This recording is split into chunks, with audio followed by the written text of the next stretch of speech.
chiedo scusa, intervengo perché per via di un ruolo non solo di un'emittenza locale ma anche per via di un ruolo nazionale in quelle associazioni che Davide Caparini ricordava.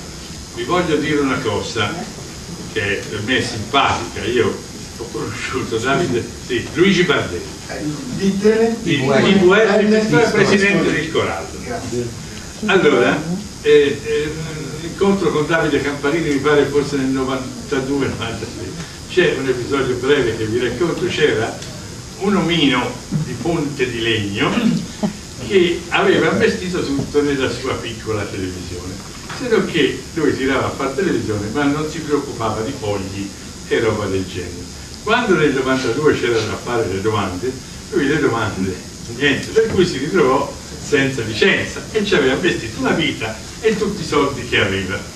Deve essere andato dal prete, perché io non lo conoscevo, del paese, e il prete lo mandò da Corallo, quindi dal presidente del Corallo. Ebbe i numeri e non vi dico che 3-4 volte al giorno, di notte, erano telefonate continue di disperazione, tanto che una sera mi disse: guardi signor Bardelli, io mi butto di sotto al coso, o mi aiuta o io mi butto di sotto.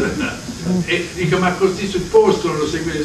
Qui ci sa un onorevole, no, ci sa uno importante, che è un certo Davide Camparini. Sa, mi fece, ora non so se svelo una cosa che magari lui, sa, dice, ma però per la verità, della Lega, io no, facevo, telefonava a Toscana e quindi sa come si scasca. Allora ci si incontrò con Davide Camparini, si fece i salti ribaltati in virtù del suo potere per far cambiare addirittura la regina, perché era tagliato fuori poi l'uomo da questa storia. E vi dico che fu una questione umana straordinaria, che con Davide poi si risolse al meglio. Per dire, però, è un episodio di colore, ma per dire che in effetti Davide Caparini ci credeva. Io non so, non era probabilmente della Lega, ma comunque era una televisione locale, e gli ho domandato, perché poi dopo mi telefonava di volte al giorno, un po' mi ha più telefonato però, perché andava a fare. Una volta mi disse, gli capitò un guaio, gli sa, io sono in grado, signor Bardelli, gli telefonavo 3 volte al giorno e poi voglio più neanche ringraziato. Io va bene, che c'è? E insomma, fatto sta, mi disse che aveva un problema. Però ho domandato recentemente, proprio l'altro giorno a Roma, a Davide, che questo trasmette felicemente, con grande. Allora, per passare alle cose che ha detto, ovviamente si condividono molte cose, c'è un principio. Voi dovete sapere che quelle che oggi sono le provvidenze nacquero, la prima idea originale nacque perché doveva essere una parte del canone RAI. Il concetto era una parte del canone RAI che doveva andare all'emittenza locale. Questo avrebbe anche inserito ufficialmente un concetto, che l'emittenza locale di fatto è di servizio. Non tutti, diciamo francamente, siamo stati dovendosi arrangiare per sopravvivere proprio di servizio in senso stretto, ma insomma il concetto era che l'emittenza locale doveva essere di servizio. Questo ci avrebbe, in qualche modo ancora più stretto e più obbligato, ci avrebbe inserito in quel concetto fondamentale.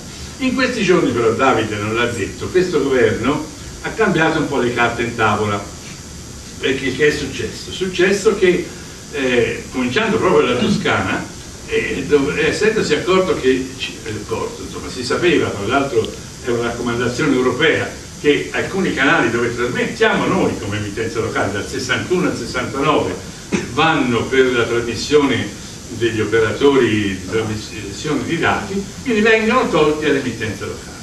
Allora, vengono tolte l'emittenza locale e in Toscana restano 17-18 frequenze, teoricamente, perché poi siccome abbiamo un'interferenza con la Corsica e con l'Aldilà, di frequenza vera e propria, gestibile, pulita da nord a sud della Toscana ce n'è una, altre sono tutte spezzettabili e spezzettabili. Ora ci stanno studiando rimedi, si sta studiando rimedi, d'accordo con il Ministero, ma c'è anche la volontà di Tremonti che, siccome ha da vendere le emittenti, i canali dal 61 al 69, perché deve ricavare miliardi, perché sono nel decreto mille proroghe, se no gli salta tutto il banco, allora lui vuole andare a diritto. Però che è successo? L'ha accennato Davide, toglie tutte queste frequenze che erano tutte dell'emittenza locale.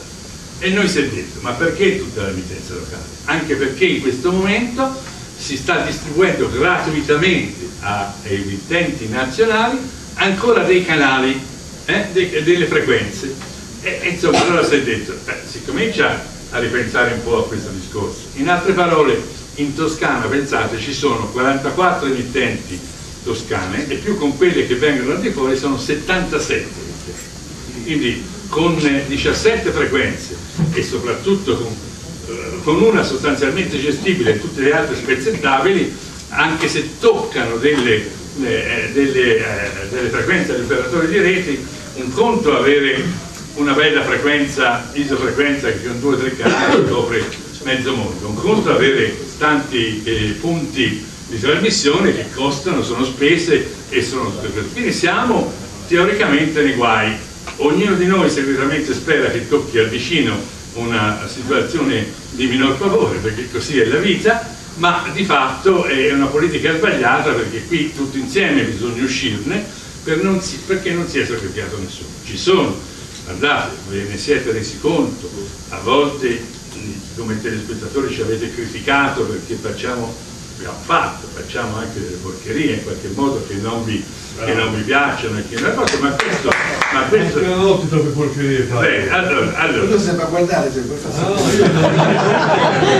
allora, questo dato è evidente che ci deve mettere anche noi in condizione di fare un servizio, è un servizio serio, ma l'emittenza locale serve e ha servito tanti personaggi, tanti problemi locali, il vostro comune, i vostri sindaci, i vostri onorevoli, voi non avreste conosciuti, non avreste avuto familiarità se non ci fossero state le emittenti locali a renderle attuali. Benissimo anche come ha detto Davide, e chiudo, secondo me il discorso sul servizio pubblico va rifatto, perché per esempio io nella mia emittente, ma qui ci sono altri che fanno altrettanto, io non gestirei mai, che pure sono libero, non da rendere conto a nessuno, non viviamo con soldi dello Stato, non gestirei mai certe trasmissioni come vengono gestite dal servizio pubblico, siano di destra, di sinistra, di centro, non vuol dire. Mancanza di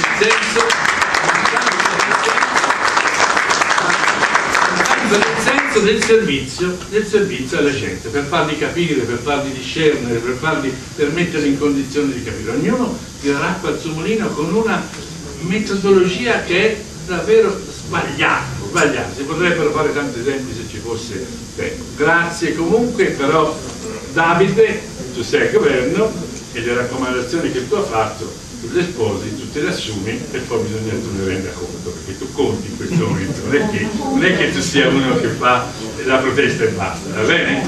Grazie.